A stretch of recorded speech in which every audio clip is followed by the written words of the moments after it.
Welcome everyone to Ohio Unsolved. I'm your host Matthew, and today is the day that every episode is now available ad-free on Patreon for all three tiers. The $3 tier gets you the ad-free episodes, the $5 tier gets you the ad-free episodes and access to all of the bonus episodes, and the $10 tier gets you all of that plus all of the video releases up and the ones planned for the future. As for today's episode, we're going to hear about Richard Cottingham, the Times Square Killer. And I have my coworker Don to thank for the idea for this episode. So let's just get into it. Everyone sit back, make sure to lock your doors and windows, and get ready for Ohio Unsolved.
Richard Francis Cottingham was a serial killer and rapist who murdered at least 18 young women and girls in New York and New Jersey between 1967 and 1980.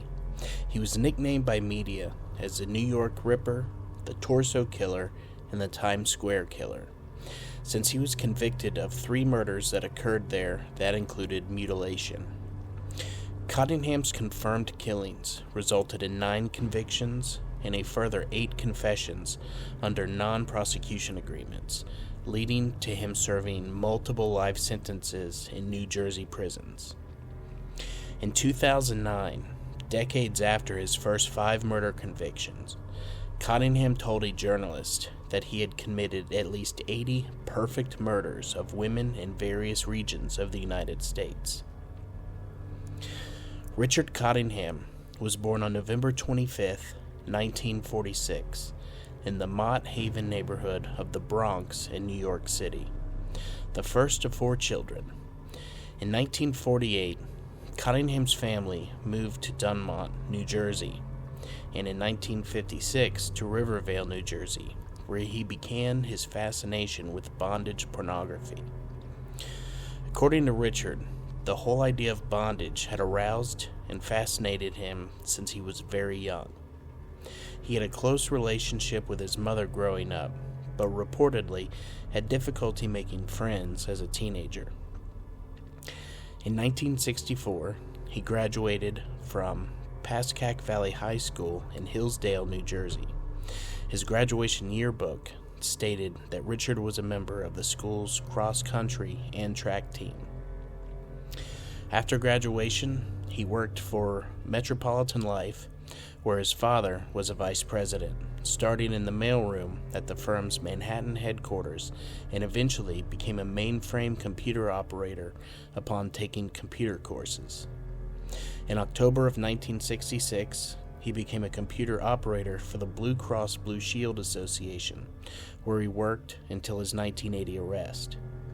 At Blue Cross, Richard worked in an office with Rodney Alcala, a fugitive, child molester, and serial killer who lived in New York under the alias John Berger.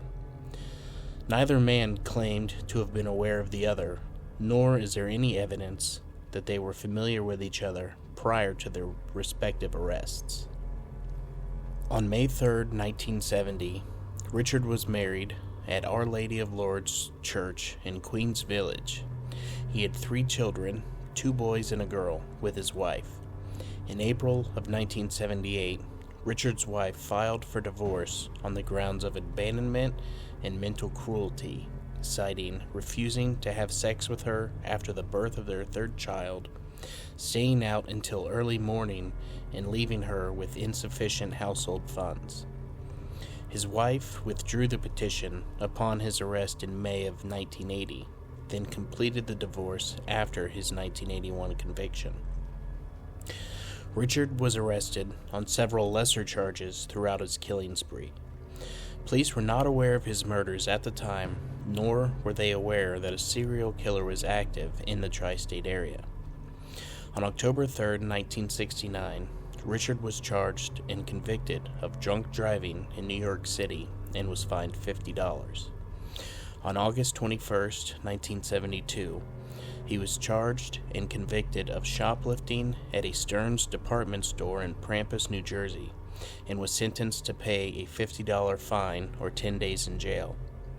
On September 4, 1973, he was arrested in New York City for robbery, oral sodomy, and sexual abuse on the complaint of a prostitute and her pimp. Neither complainant appeared in further proceedings, however, and the case was dismissed. On March 12, 1974, Richard was arrested in New York City for robbery and unlawful imprisonment on the complaint of another prostitute. Once again, the victim did not appear in further proceedings, and the case was dismissed. In the early morning hours of May 22, 1980, Richard picked up 18-year-old prostitute Leslie Ann Odell, who was soliciting on the corner of Lexington Avenue and 25th Street in Manhattan. They checked into the Hasbrook Heights Quality Inn at room 117. Richard offered to give Odell a massage, and she rolled onto her stomach.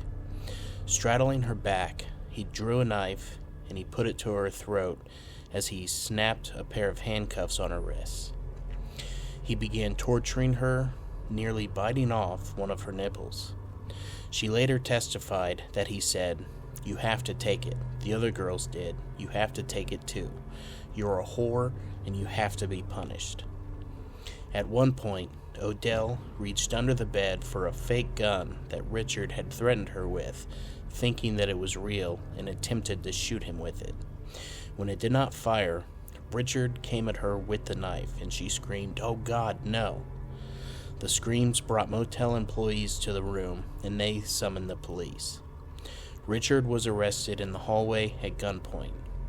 When arrested, he had handcuffs, a leather gag, 2 slave collars, a switchblade, replica pistols, and a stockpile of prescription pills.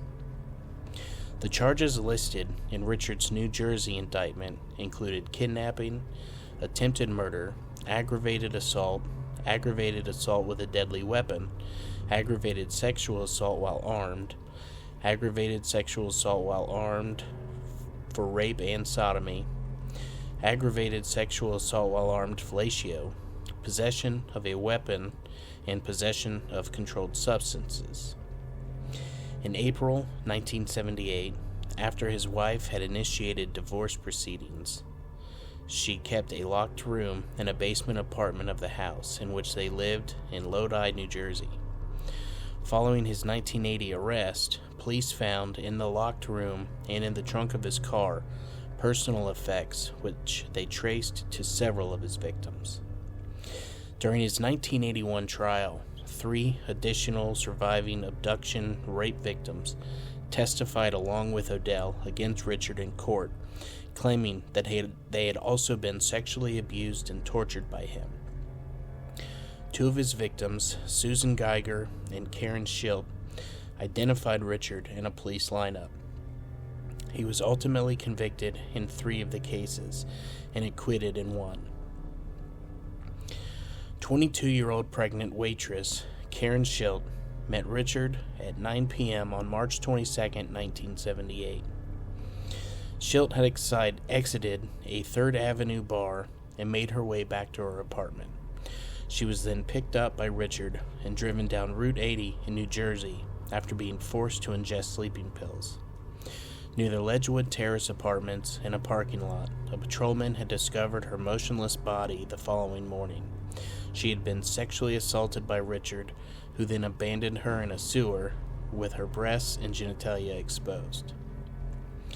19-year-old prostitute Susan Geiger was approached and propositioned by Richard on the night of October 10th, 1978, in Manhattan, between Broadway and 7th Avenue on West 47th Street. Although Susan informed Richard that she had reservations for the remainder of the evening, she left him her contact information at the Alpine Hotel. The subsequent evening, Richard called her and asked her out for a date at midnight. He picked Susan up in his vehicle before plying Susan with a number of drugged drinks. She would later awaken covered in her own blood in room 28 of the Airport Motel in South Hackensack, New Jersey. Susan had been tortured by Richard, who injured her face, breasts, vagina, and rectum. In addition, he had beaten Susan multiple times with a garden hose and torn her gold earrings out of her ears. On May 12, 1980, 19-year-old prostitute Pamela Weinsfeld was found beaten up in a parking lot in Teaneck, New Jersey. According to police and medical report, Weinsfeld's attacker bit her multiple times. After meeting Richard, Pamela had been drugged and brutally beaten, suffering several injuries all over her body. After being found, the Teaneck police took her to a hospital. Richard claims to have started killing as an adolescent and is claimed to have killed as many as 100. He often sought female sex workers in their late teens to mid-20s and is believed to have killed people in Florida, Connecticut, New York, Pennsylvania, New Jersey, and Baltimore.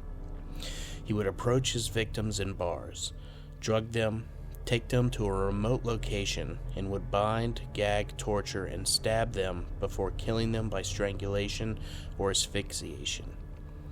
Trophies like jewelry and other personal items belonging to his victims were taken by him.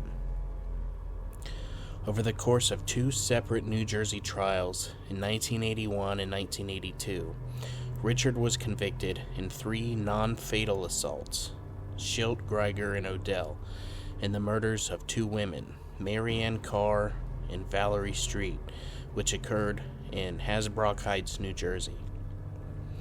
At approximately 7 a.m.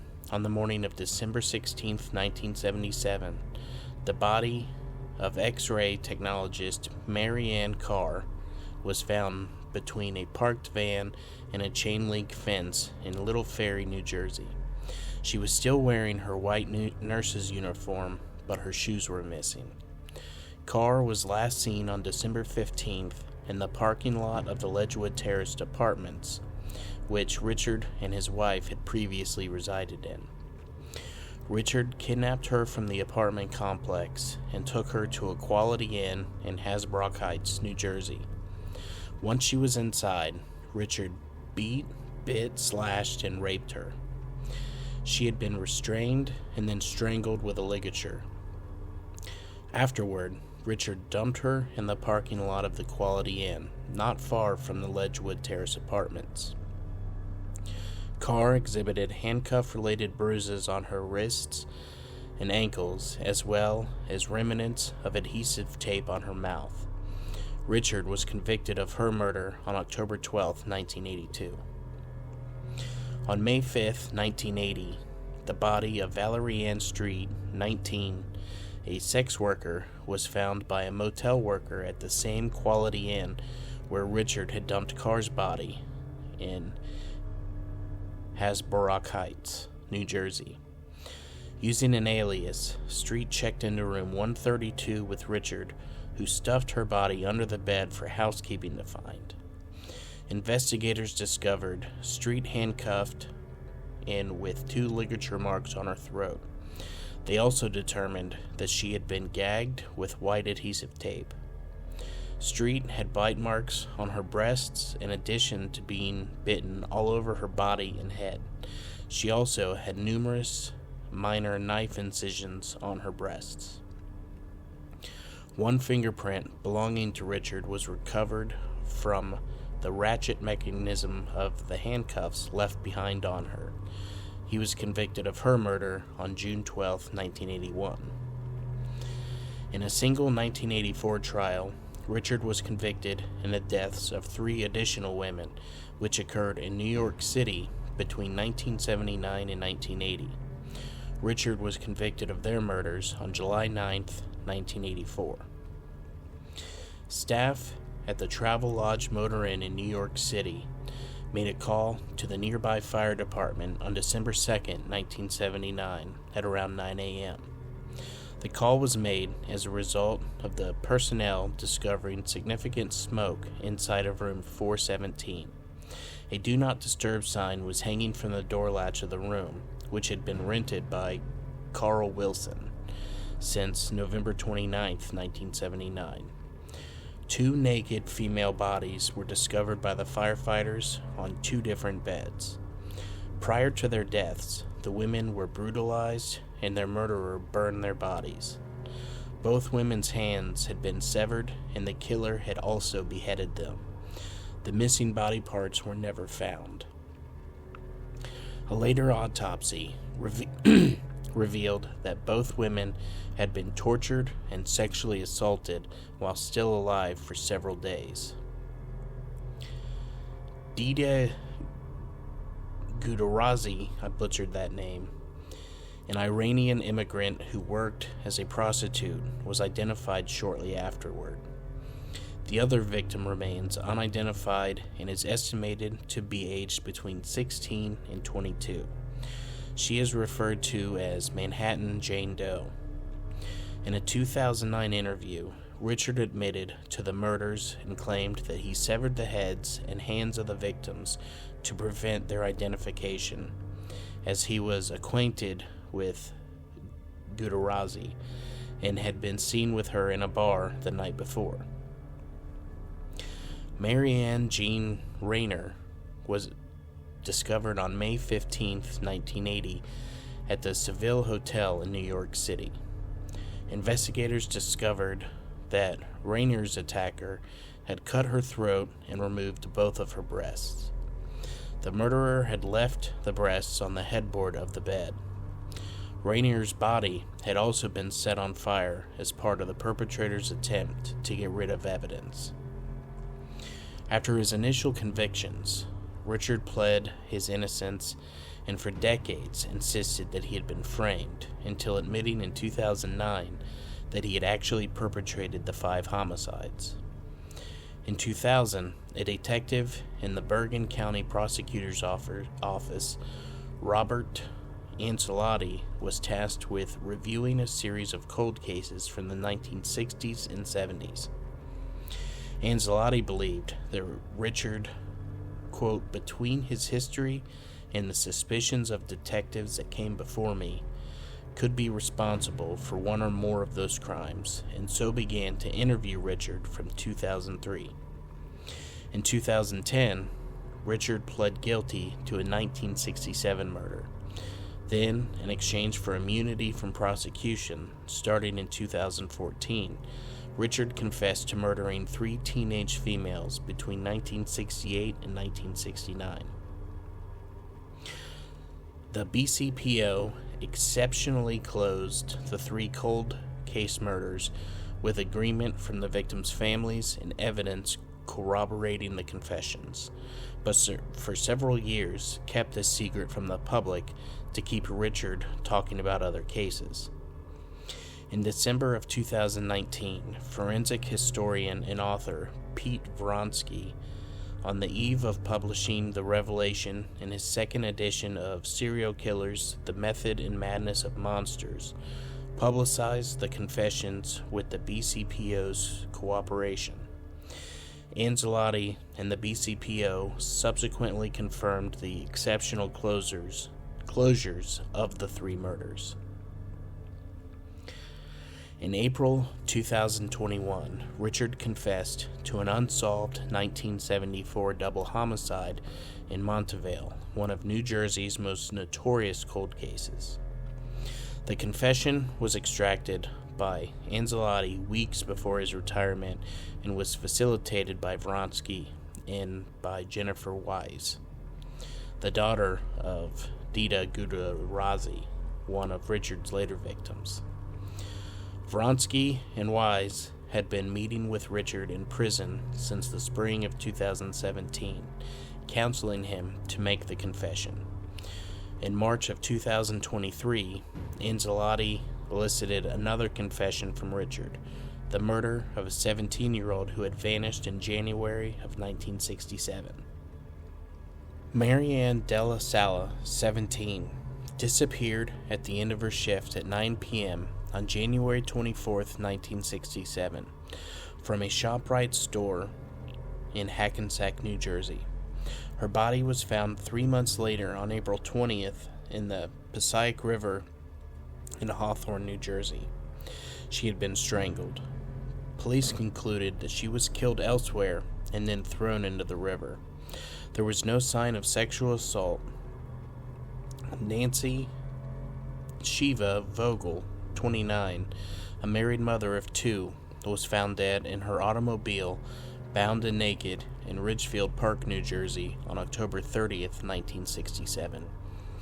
She had been last seen 3 days earlier in Little Ferry, when she left home to play bingo with friends at a local church. Instead, Vogel chose to do her shopping in a mall in Bergen County. Richard met Vogel at the shopping center and kidnapped her. He took her to a field in Montvale and strangled her there.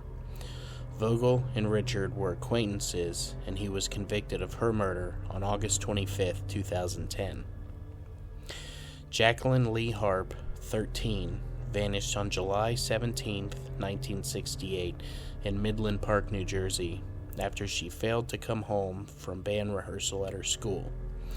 The next morning, on July 18th, her body was discovered at Goffle Brook. She had been beaten about the face and had been strangled with the leather strap from her flag sling. Police believe the attack was sexually motivated, despite the fact that she had not been raped since her clothes were in disarray. Richard claimed that he attempted to persuade Harp to get into his car, but she resisted. He then drove his car in front of her, stopped, and walked over to her.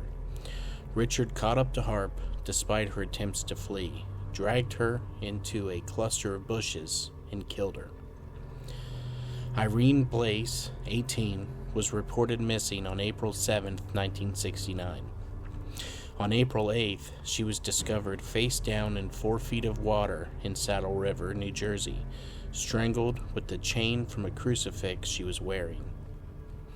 Richard confessed that he saw her shopping in Hackensack, New Jersey, and convinced her to join him for a drink. Taking a cab to another location, Richard and Blaze spent some time together, after which he offered to bring her back to the bus station. He then drove her to a remote location against her will before raping and killing her. On July 13th, 1969, at approximately 8 p.m., Denise Faliska, 15, left her residence in Gloucester, New Jersey, on her way to meet friends in Westwood, New Jersey. At 11 p.m., Denise was scheduled to be back home, but she never arrived. At around 9 p.m., witnesses claimed to have seen her heading along Old Hook Road in Emerson in the direction of Westwood. Her body was found on the side of Westminster Place in Saddlebrook, New Jersey on July 14th. I'm butchering her name, I apologize. Faliska, according to Richard, was walking down the side of the road in Emerson when he pulled up next to her and offered her a ride. Shortly after, he drove to the parking lot of his former school where he forced her to perform oral sex on him. Dissatisfied with her sexual inexperience, Richard murdered her. On August 9th, 1974, Lorraine Marie Kelly, 16, and Mary Ann Pryor, 17, left North Bergen, New Jersey, with plans to go shopping at the Garden State Plaza in Paramus, New Jersey. Kelly's boyfriend left the two off at a bus stop on Broad Street in Ridgefield, New Jersey. They intended to hitchhike from there. Their bodies were found on August 14th in a wooded location close to the Ridgemont Gardens complex in Montvale. They were naked and bound to one another at the wrists and ankles while laying face down next to each other. Both had been beaten and raped. The ligature marks on their necks suggested that they had likely been strangled as well. Both also had cigarette burns on their flesh. Richard was convicted of both of their murders on April 27, 2021. In court, he admitted to kidnapping the girls and then tying them up and raping them both in a motel room. He killed them by drowning them in the bathtub. On August 26, 2022, with a non-prosecution agreement, officials in Rockland County, New York, corroborated and accepted Richard's confession to the 1970 murder of 26-year-old Lorraine McGraw. Richard's additional confession to a 1974 murder was discounted by Rockland County Police. In June 2022, Richard was arraigned from his prison hospital bed for the 1968 murder of Diane Cusick. Authorities believed it to be, thus far, the oldest criminal case to be solved and prosecuted by direct DNA evidence. He pled guilty in a court appearance on December 5th, and also officially admitted killing 4 other women during 1972 and 1973 in Long Island, New York. Mary Beth Hines, Laverne Moya, Sheila Hyman, and Maria Rosado Neves.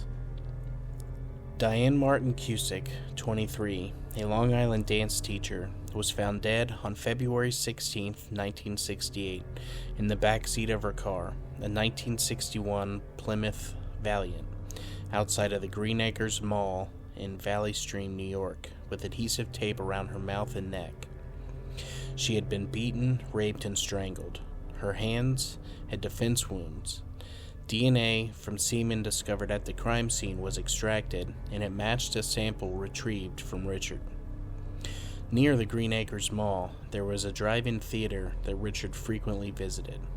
Authorities believed that he had approached Cusick while pretending to be a mall security guard. On March 1, 1970, a group of hikers came across a young woman's naked body in the woods to the west of Tweed Boulevard in South Nyack, New York. The victim had marks around her neck, indicating that she had been strangled. The FBI identified her as Lorraine Montevallo McGraw, who lived in Long Island and had been missing since February 27, 1970. McGraw had a history of drug and prostitution charges. Many of them were listed under false names. She worked in a number of adult establishments, and on August 26, 2022, Richard confessed to killing her. The body of Mary Beth Hines was discovered on May 10, 1972, near a creek in Rockville Center, New York. She had cuts on her face and neck from being strangled. Hines, who had experienced grand mal seizures and had been diagnosed with epilepsy, vanished on May 5th as she boarded a bus to travel to a nearby dance. He claimed to have thrown her body from Rockville Center's Peninsula Boulevard Bridge. Laverne Moy, 23, of St. Albans, Queens, was discovered in a Rockville Center creek on July 20th, 1972. She had been killed by strangulation. Richard claimed that he had thrown her body off of the same bridge where he had previously dumped Hines's body. Sheila Hyman, 33, was found bludgeoned and stabbed to death in her home in North Woodmere, New York, on July 20th, 1973. When her husband returned after a trip to a department store that morning, he discovered her dead in the master bedroom. None of the rooms outside of the bathroom showed evidence of a struggle, and none of Hyman's neighbors reported anything strange around the time of her death. 18-year-old Merida Rosado, a native of Puerto Rico, was found dead in Wantagh, New York on December 27, 1973.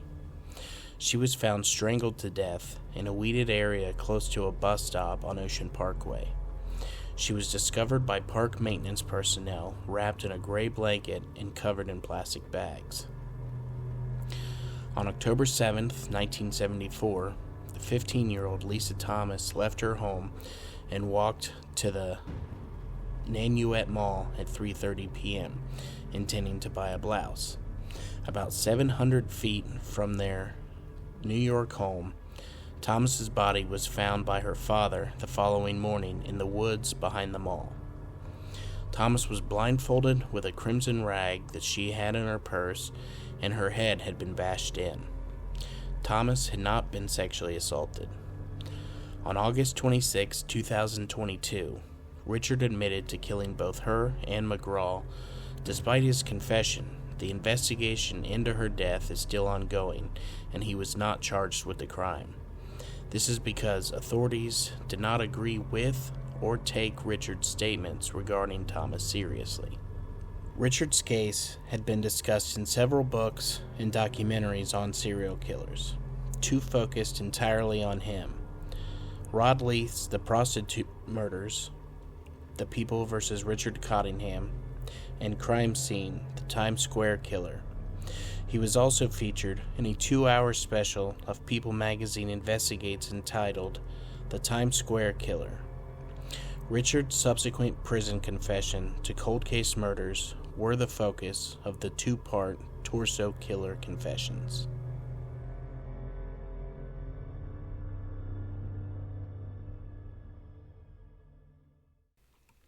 Well, that is going to do it for today. I apologize for the slightly shorter episode. I figured I'd do a shorter one this go around. But thank you everyone for listening, and I hope that you enjoyed the story. If you did, could you please rate and review on Spotify and Apple Podcasts? A 5-star rating really helps others to find the show. Don't forget to join us on Facebook, follow us on Instagram, and subscribe on YouTube. And also, just a reminder, every Ohio Unsolved episode is now available on Patreon, ad-free, for all 3 tiers. But once again, thank you everyone for listening, and make sure to keep those doors and windows locked, and stay ready for Ohio Unsolved.